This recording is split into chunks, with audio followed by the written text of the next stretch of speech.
You've been told your whole life that you are the problem, that something's wrong with you.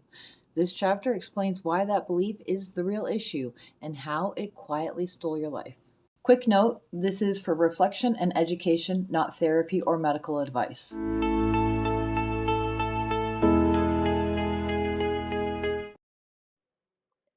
Chapter 14. You know what your problem is?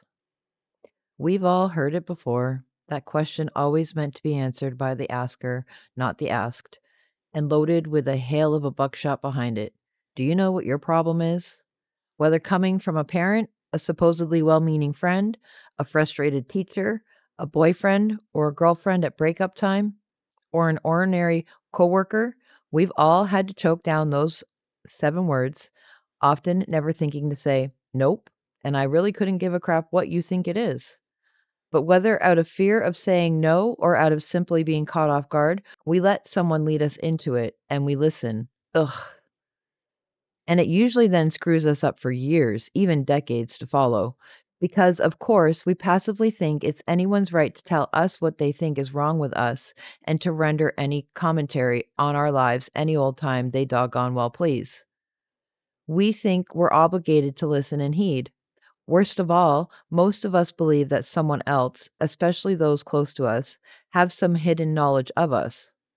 Of course they don't, but because most of us enter adulthood still owned by someone else, read parents usually, we thus allow ourselves to be further owned by our spouses, friends, bosses, and society. Resultingly, we are not used to trusting our own voice. Thus, we allow external forces, often random ones, to render commentary on our lives.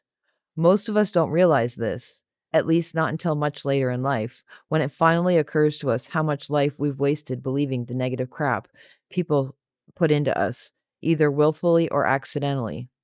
Also, realizing the terrible toll it has taken in terms of not just time, but energies and opportunities lost.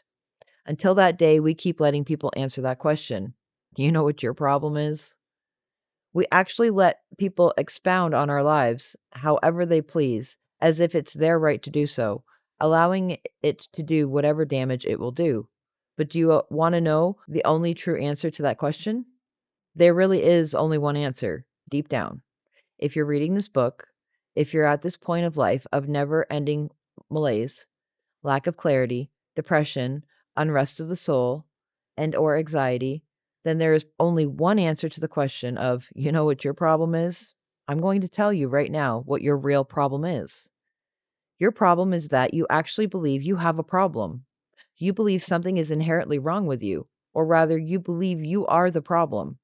You've been taught to believe that who you really are is innately flawed, problematic, irrelevant, or to be hidden or even destroyed.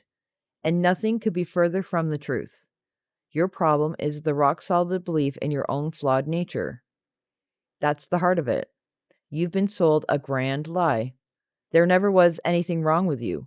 No child comes out of the womb believing that they're no good, not good enough, or just plain cruddy. Nuh-uh.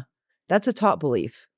That belief in your own unworthiness is the one grand lie of your life that was implanted in you by someone else. Somewhere between birth and now, you got your ass handed to you by someone who implanted that lie, and it's been messing up your life ever since. Your life got robbed from you by this great lie that continues to eat you up from inside, attracting more and more situations, people, relationships, and career stuff that all serve to perpetuate that lie. You spent your whole life believing the problem of your unhappiness, not to mention the unhappiness of those around you, was because of who you are, what you do, what you say, what you don't do right, what you don't do well enough, and all of the crud that goes along with these false beliefs. It's garbage, and it always was. All because someone else didn't have the tools for attacking life and addressing it properly, and didn't have the tools to slow down and be a deliberate parent or deliberate significant influence. Thus, until you truly acknowledge and change your core beliefs and binary gates, not about God or the usual belief stuffs, but about your own self and life, you will never be happy because you'll always be draining yourself from the inside out. Your love cup will have a hole in the bottom, be full of crud and lacking love sources pouring into it, and that ain't good. Actually, it is somewhat about the God related stuff. See, the reason these core beliefs have stuck inside of you is because your God was outside of you, as discussed in the chapter Who Owns You. The real God or spirit of the universe speaks to us from within our own soul. But because most children venerate their own parents as gods, whether they're aware of it or not, they see their parents as infallible, including in the parental assessment that there must be something wrong with the child. And the notion of crossing that God's opinions, not to mention cutting that parent down for his or her godlike status, is unfathomable for even adult children. Everything is beliefs. Everything. All of life emanates from the expression of the soul or the repression of the soul. The very secret of life is that you aren't who you think you are, and your problem is not what you think it is. It is far, far deeper than that. When I was 30, I cared what people thought. When I was 40, I stopped caring what people thought. And when I was 50, I realized no one gave a crap to begin with. Journaling recommendation 1. List each person in your past or present who has contributed to or reinforced your belief that you have a problem or are the problem. 2.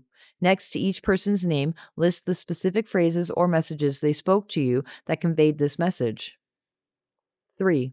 Now, list next to each of those names and statements how each one of them made you feel. 4.